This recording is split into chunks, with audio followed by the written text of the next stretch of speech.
Magandang araw sa inyong lahat. Ako si Jocelyn at ngayon ay pag-uusapan natin ang illegal immigration dito sa Amerika. Nag-announce si President Trump ng tinatawag na migration pause. Ito ay para ma-permanently pause ang immigration from third world countries. So ito ay pag-aalaw sa US immigration system ng recovery dahil merong nabalita na recent shooting involving an Afghan national. Ang announcement na ito ay nangyari noong November 27 at dineclare niya na isususpend ang immigration na galing sa mga third world countries dahil merong National Guard na namatay at ang shooter ay isang Afghan national who entered the US in 2021. Kasama rin sa plano niya ang pag-terminate sa mga status ng millions of migrants admitted under the previous administration at para ma-end na rin ang federal benefits for non-citizens. So DHS is reporting more than 2.5 million illegal immigrants have left the U.S. over the past year, including, get this, 1.9 million who self-deported since President Trump took office. The administration's been very clear about this with Tom Homan and Secretary Noem and others out there. Making sure that the message is getting out there, which is if you come into the country illegally, you will be removed. That is a very different mantra than obviously under the 4 years of President Biden and even under previous administrations. The idea was if you got here, however you got here, then odds are that you were going to stay in the United States for a good period of time. And of course, that was the goal.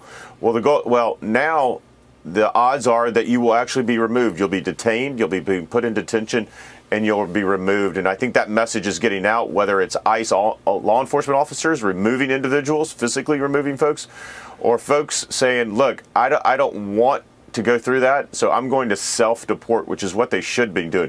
A lot of these folks are here illegally, they've overstayed visas, and they should be self-deporting.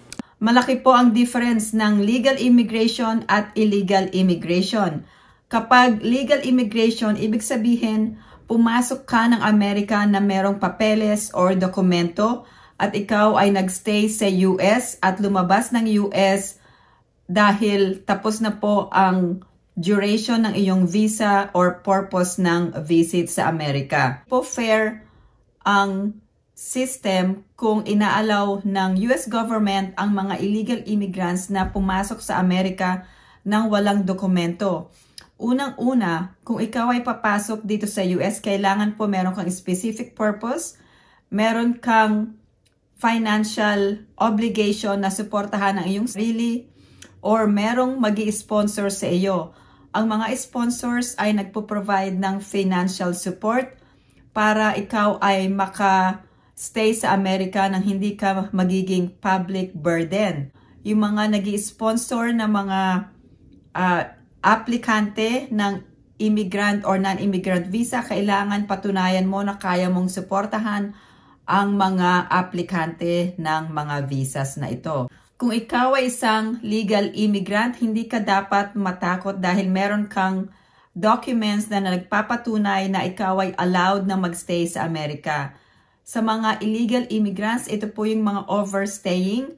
At sa mga Pilipino po ay tinatawag na mga TNT or tago ng tago.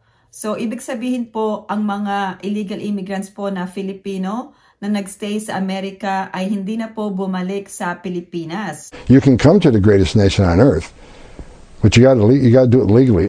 Anybody wants a visa, they get through this vetting process, and if you got some derogatory information, you're not getting a visa. We just want people to come over here and safe. We want safety, we want security, we want to make sure we're not letting the wrong people come into our country. We're getting rid of a lot of bad ones from jails, from mental institutions, drug dealers. So, dalawang klase po ang illegal immigrant.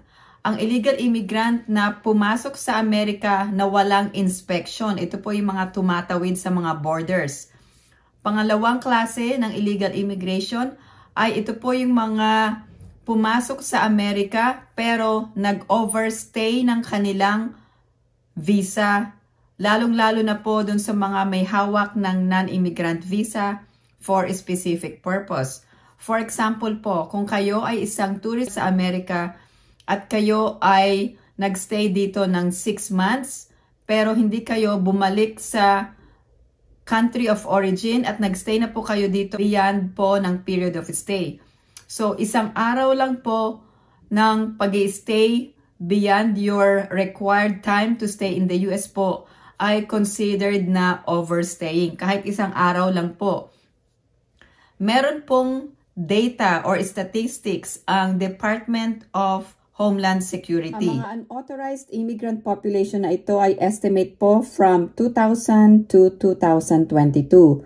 So, nung year 2000, 8.5 million illegal immigrants po ang nasa Amerika. Noong 2016 at 2020, bumaba po ang bilang ng immigrants from 11.4 to 10.5.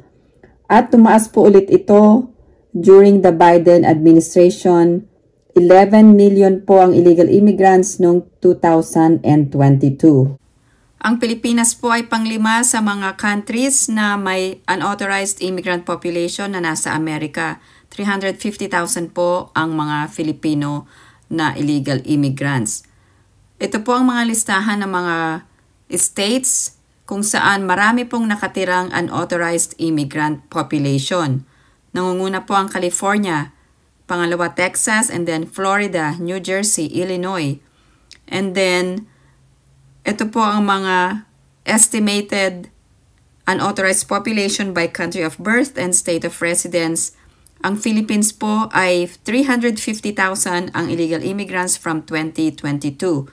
Kung ikaw or meron kang kakilala na pamilya, kamag-anak, or kaibigan na nandito sa Amerika at they are illegally staying or they are unauthorized immigrants or mga wala pong mga dokumento, ano po ang dapat gawin? Dalawa po ang option na ito. Unang-una, pwede kang mag-self-deport or voluntarily na aalis ka na ng Amerika at babalik na sa iyong home country. Pangalawa, pwede kang paalisin dahil ikaw ay out of status at ikaw ay pwedeng ma-deport. Sa mga illegal immigrants na mga Pilipino, pwede po kayong humingi ng tulong sa Embahada ng Pilipinas. Sa kasalukuyan ay meron ng 2 million na illegal aliens ang natanggal na sa Amerika in less than 250 days in office ng Trump administration. So, titignan natin kung gaano karami ang nag-self-deport. Sa ngayon ay 1.6 million illegal aliens na po ang nag-self-deport at ginamit nila ang CBP Home mobile application para mag-self-deport at meron pong stipend sa mga nag-self-deport. Doon naman po sa mga natanggal ng ICE or Immigration and Customs Enforcement, 400,000 na po ang deportations. Sa mga nag-self-deport ay $1,000 po ang binibigay na stipend.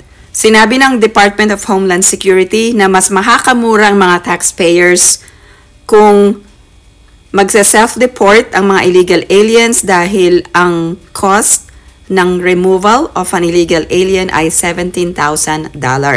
Ngayon, may bagong policy ang Trump administration tungkol sa mga migrant teens na magsa-self-deport. Bibigyan sila ng $2,500 at ito ay isang one-time resettlement support stipend para lamang sa mga unaccompanied children 14 years or older. So ito ay magbibigay ng support para makauwi sa kanilang home country after mabigyan ng order ng immigration judge. Is it your plan to deport everyone who is here illegally over the next 4 years? Well, I think you have to do it, and it's a very tough thing to do. That means roughly 13 million immigrants who entered the country illegally are at risk of deportation, about 4% of the U.S. population. So, dalawang klase po ang illegal immigrant. Ang illegal immigrant na pumasok sa Amerika na walang inspection. Ito po yung mga tumatawid sa mga borders. Pangalawang klase ng illegal immigration ay ito po yung mga pumasok sa Amerika pero nag-overstay ng kanilang visa. Lalong-lalo na po dun sa mga may hawak ng non-immigrant visa for a specific purpose. Thank you guys for watching. I hope everyone is staying safe and have a great day.